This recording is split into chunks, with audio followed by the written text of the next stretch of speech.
Hello everyone welcome to Susmita Mandal channel. तो आज ভেবেছি একটু পায়েস বানাবো। তো পায়েসের জন্য দানার গুঁড়ি চাল যে নিয়ে নিয়েছি। তো আমি চালটা কম পরিমাণে নিয়েছি, কারণ আমরা 4 জনের জন্য বানাবো।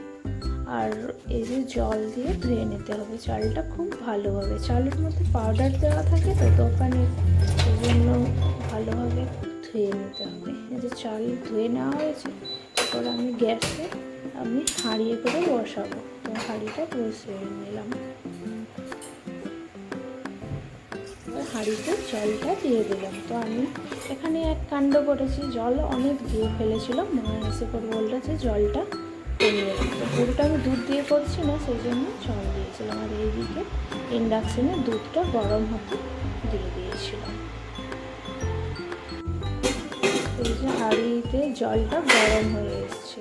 তো গরম হয়ে যাওয়ার পর আমি একটু ফ্লেভারের জন্য এলাচ দিয়ে দিলাম। এলাচটা ফাটিয়ে দিতে হবে, তাহলে একটুকু গন্ধটা খুব ভালো আসে। আর ওই বড় এলাচটা হলে শুধুমাত্র দিলেই হচ্ছে, ওটাও অনেক ভালো আরও গন্ধ আসে। এরপরে চালটা দিয়ে দিতে হবে।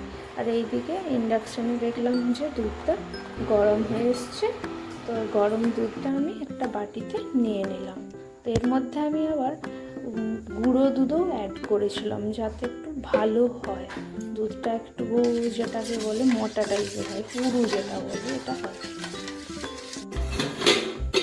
এই যে হাঁড়িতে দেখলাম যে চালটা সিদ্ধ হয়ে এসছে প্রায়, তখন আমি দুধটা আবার ঢেলে দিলাম।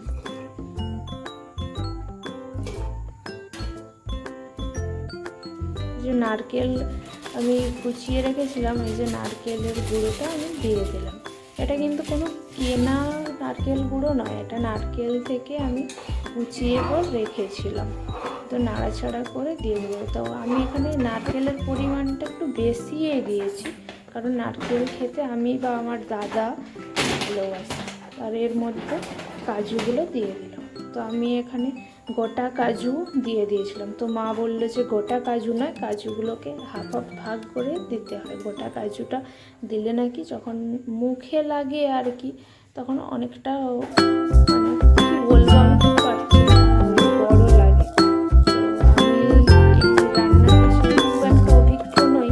তোমরা কী করো আমাকে জানাও, তোমরা কীভাবে পায়েস বানাও সেটা গুছিয়ে পরে আবার দিয়ে দিলাম মা বলে।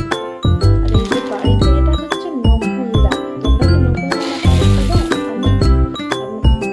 নকুল দানাটা বাড়তি ছিল, আমি দিয়ে দিলাম। আর দেখলাম যে কম হয়েছে মিষ্টি, সেই জন্য আবার আমি চিনিটা অ্যাড করলাম। চিনিটা অ্যাড করার পরে আবার একটু নাড়াচাড়া করে দিলাম।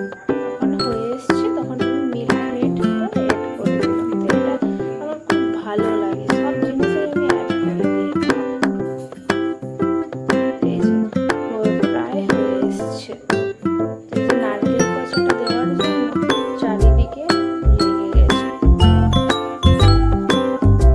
মিষ্টি যেহেতু একটু বেশি পছন্দ করি, সেজন্য একটু বেশি পরিমাণে পায়েস রান্নার ক্ষেত্রে সব থেকে জরুরি হচ্ছে নাড়াচাড়া।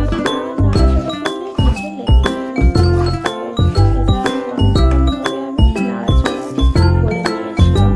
এটা গ্যাস বন্ধর পরে আমি মিডিয়ামে এড করেছি এবং নাড়াচাড়াটা করে নিয়েছিলাম। এই যে হয়ে গেছে আমার পায়েস রান্না তৈরি। এই আমরা খাওয়ার জন্য এই যে বাটিতে নিয়ে নিয়েছি।